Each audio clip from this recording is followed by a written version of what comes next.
Ladies and gentlemen, this is Mampolo from Mampolo's canal. Rene Maisa. Guys, for people as big as P2B, P2B then they cry for Nigeria, say the threat when they give them done too much. In my family. Say that when you threat by them. What the common men go they do for that country? P2B cry come out for television, say, it done too much. They won't buy me and my family. Because say they work as an opposition. Aye. Oppositions here are actually in difficulty. If I tell you what I face, what I go through, what my family go through, you wouldn't even believe I will still be standing and going around this country. But I've made up my mind that if this is the end, so be it. Because we can't allow the country. It is difficult to be in opposition in this country. You mean now? Extremely difficult. Because everything is against you. People don't even want to see you. They don't even want to talk to you. I see colleagues that greet them at the airport, they don't even want to reply. Because they feel they don't want the government of the day to see you or see them greeting you. You mean now? Your businesses, everything you're involved is being dismantled. That is not a country. We need to show more commitment to the future of our country. None of us is going to live here forever. So we must build a better society for our children. And to build it, some of us will take the risk. That is the part of what Dele and Co. also going through. And not just him, every person, even the oppositions, the local government level, at state level, everywhere, are going through that. So for me, we are actually doing a lot if we are doing everything on our own. Thank you, sir. Una don't see our father, P2B, a cry come out. He say, waiting body they collect just to work as an opposition to the government. Because, I mean, this is what he's supposed to do. Somebody who ran against a government and form a party, what are they supposed to be doing? Is it not to be criticizing or bringing something that are not in line to present to you? And what did the man even do? What did he do? He just tabulated some things that the president should have been doing, and he feels that he's not doing them. He just serving as a pointer. President, look at this direction. Look at this direction. Do this, visit this state, visit people who are in hospital, so that you know how bad this country don't day, so that you know how to restructure things in this economy. If you don't finish what he make this threat come, neither can they fight and say he don't overstep in boundary. He don't overstep in boundary. Say he's doing more than what he can eat. He's doing more than what he can bite. It's all right. For those who never see one of the threats, so talking of the threat. Make a plan. I know they waste time. Watch video. No. He is the one that's throwing that. Mr. B is shooting from the hip. He's not looking. He's not taking an aim. He just, shoots widely like, what we used to see in movies back in the day, in the Wild Wild West. He is not being rational. He's absolutely irrational in his thinking and in his public commentary for a man who was governor for 8 years, who left nothing to remember in Anambra State by way of a legacy or transformation. But all of a sudden, he served as governor 8 years. He didn't have the wisdom or the smarts to change Anambra State, to make Anambra the beacon, that example of, governance in the country. But then, he runs for president, in 2023. And then now, he didn't win. He's sulking. Rather than actually get a perspective and figure out what he did to lose so he can do better in the future. He would think that he can bring down the government by simply being maliciously deceptive. That is wrong. I'm not somebody to to go on that offensive in that manner. But Mr. B has crossed the line so many times, and I think that at this point, he has coming to him whatever he gets. He needs to manage it. He needs to manage it.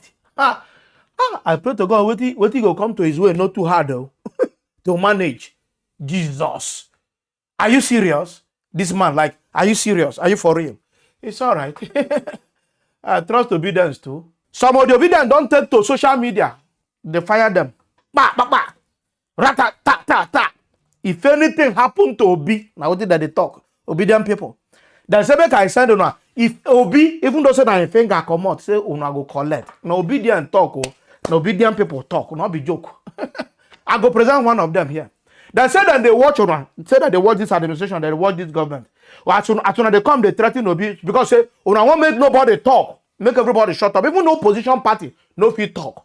Not be saying only individuals again, una they shut up. A whole opposition party, which is a form structure, cannot even oppose or serve as a pointer to the present government. Say this is wrong, this is wrong, this is right, do it this way, or look at this direction. Say no problem. So they don't feed one. So obedient people say if anything happen to Obi or any top obedient person, say wahala go dey. Now what you would hear for social media, they tell you so. For those who about see how obedient take over. Go the rescue when people be cry, come and finish. They take over. You think I'm all right now? Watch the video. Other top stories this hour. The Obidient movement has expressed concern over the recent comments made by the APC National Publicity Secretary, Felix Morka, during his weekend appearance on the Rise News, stating that the Labour Party leader Peter Obi has crossed the line on national issues so many times and that whatever he gets, he should manage it. Spokesperson of the Obidient movement, Dr. Eunice Atanko, says the movement considers it a direct threat to Obi's life and a dangerous signal that Nigeria is ascending into authoritarianism under the current APC administration. Well, also in a statement on his X account, Peter Obi said, quote, "We are increasingly transforming into an authoritarian and repressive regime where freedom of expression is being systematically suppressed," end quote. But the All Progressives Congress, in a reply on its X account, says the statement was being misconstrued. The APC wrote, quote, "After losing the argument, typical Obidients have resorted to spreading false and malicious information." This was what Morka said on Arise this week. Take a look. Shooting from the hip. He's not looking, he's not taking an aim. He just, shoots widely like, what we used to see in movies back in the day, in the Wild Wild West. He is not being rational. He's absolutely irrational in his thinking and in his public commentary for a man who was governor for 8 years, who left nothing to remember in Anambra State by way of a legacy or transformation. But all of a sudden, he served as governor 8 years. He didn't have the wisdom or the smarts to change Anambra State, to make Anambra the beacon, that example of, governance in the country. But then, he runs for president, in 2023. And then now, he didn't win. He's sulking rather than actually get a perspective and, figure out what he did to lose so he can do better in the future. He would think that he can bring down the government by simply, being maliciously deceptive. That is wrong. I'm not somebody to, to go on that offensive in that manner. But Mr. Obi has crossed the line so many times. And I think that at this point, he has coming to him whatever he gets, he needs to manage it. Well, joining us now is Honorable Ikenna Azomchine, former Labour Party governorship aspirant, Anambra State. Thanks for joining us on Newsnight. Let's start with what we've just heard. You're here with me in the studio, Felix Morka's remarks that Peter Obi crossed the line and should manage whatever comes his way. I just wanted to get your thoughts on how you interpret such language and how what this signals about the political climate we see right now in Nigeria. Good evening, Nigerians. Good evening, Obidients. First of all, I think Mr. Morka is playing a script. He's possibly trying to impress his masters because he was talking about Peter Obi's achievement in Anambra State. I think he has to go back and read properly before, tempering to address Peter Obi's performance in Anambra State. But first of all, we have to warn Mr. Morka, or whatever he calls himself. Felix Morka. Prince Morka. Obidients are very patient people. We are wounded in 2023, and we accepted it, and we kind of accepted our principles' plea for us to be calm.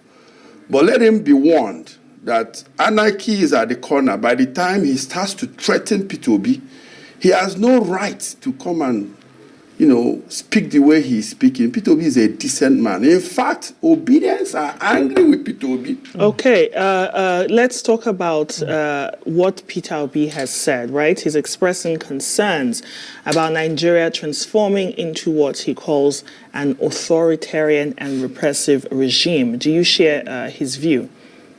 Well, Peter Obi as an opposition leader, you are not expecting Peter Obi to come and, say hallelujah songs to the government. The government is practically not doing what it promised the Nigerian people. And there has to be someone speaking here. In civilized countries, they face themselves and they spill all these things face to face. Is it because our democracy is for dragging? You should be able to accept criticism. And I have not seen anything Peter Obi has said that is too bitter for anyone to accommodate. Peter Obi has done a fantastic job of being an opposition with concern about the Nigerian people. We are calling on the APC government to call Prince Moka to order. He has to withdraw his statement. In fact, he should be arrested for calling, threatening the opposition that he has crossed. Which line did he cross?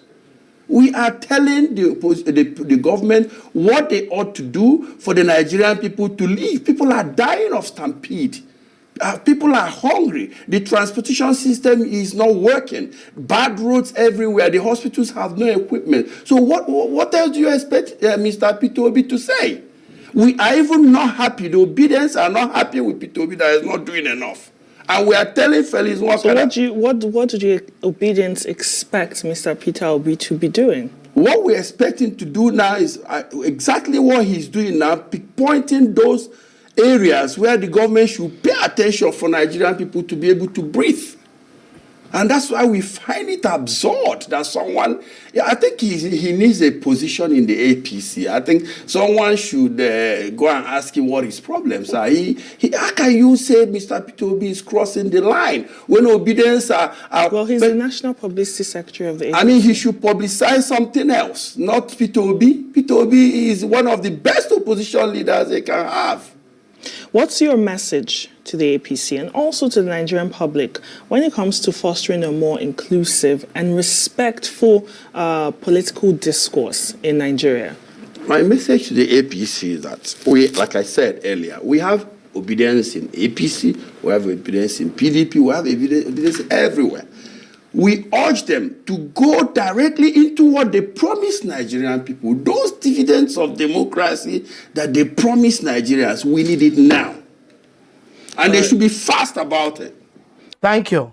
I don't see you see, this is one of the attributes of a developing or underdeveloped country.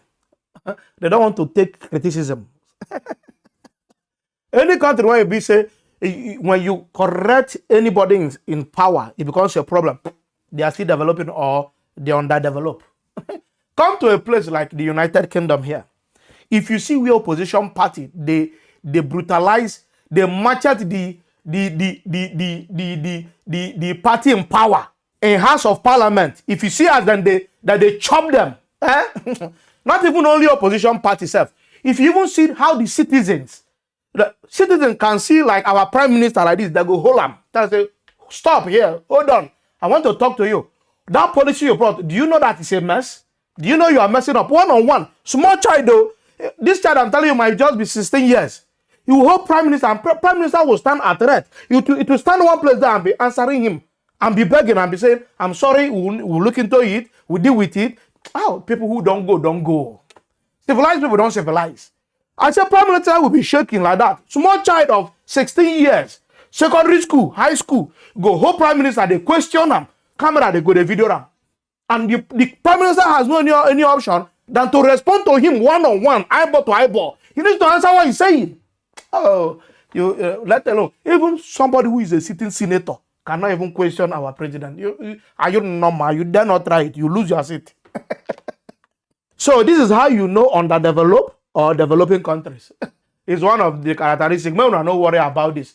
So Peter B, yeah, you do your best the way you are. You said that you've already said that If now this one go buy you, make buy you say you go do your work. Kudos to you for your courage. You've done well, so far. But we can't. What can we do? We can't talk too much. Now let me come to my people one day for abroad. One send money, guys. For most of you who always ask me, Man Polo, what is the best way? What is the best way to send money back home to Nigeria? The best way is tap send. They are very quick, very reliable, no fee, everything free, very high rate as well. You can choose to receive both in dollar and in naira, anyone way you like. Now your choice. If you can't add my promo code MANPOLO, all capital letter, if you mistakenly put them, they add more money for you. If you are a first user, they will add more money for you. If you are in the UK, they'll add more £5. If you are in US, more $10. If you are in Canada, more $10. If you're any part of Europe, more €5. So now, if you are in the UK, if you are in Canada, America, any part of Europe, or say so, quick, go to your app store now if you have not downloaded. Don't allow people to rip you off. Other people that will be telling you, oh, you need £5 fee for £100, for €100, for $100. You need to pay £5. You need to pay €5. You need to pay $5. We don't do it in tap send. We don't do it. Just download and send for free. And their rate is out of this world. Don't forget my promo code MANPOLO. You will be fine. Guys, if you love what we are doing here, don't forget to subscribe to my YouTube channel. Follow me on Facebook and Instagram and Twitter and TikTok. All our Man Political Live, guys. Peace out.